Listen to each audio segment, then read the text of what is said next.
خبر شامل کرتے ہیں منڈی بہاؤدین سے، جہاں ABC نیوز کے بیورو چیف عاصم محمود کی رپورٹ کے مطابق انسپکٹر جنرل جیل خانہ جات پنجاب کے حکم پر ڈپٹی انسپکٹر جنرل جیل خانہ جات فیصل آباد ریجن فیصل آباد رانا رضا اللہ خان نے سالانہ انسپیکشن کے حوالے سے ڈسٹرکٹ جیل منڈی بہاؤدین کا دورہ کیا۔ DIG نے اندرون جیل تمام بیرکوں، کچن، اسیران ہسپتال، سزائے موت، نو عمر وارڈ اور دیگر تمام احاطہ جات کا تفصیلی دورہ کیا۔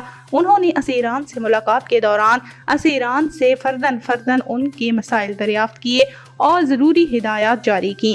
DIG کو جیل ہسپتال میں اسیران کو فراہم کی جانے والی دستیاب سہولیات اور دیگر امور سے متعلق تفصیلی بریفنگ دی گئی۔ جیل ہسپتال کا معائنہ کرتے ہوئے انہوں نے ہدایت کی کہ اسیران کے علاج معالجے میں کوئی کسر اٹھا نہ رکھی جائے۔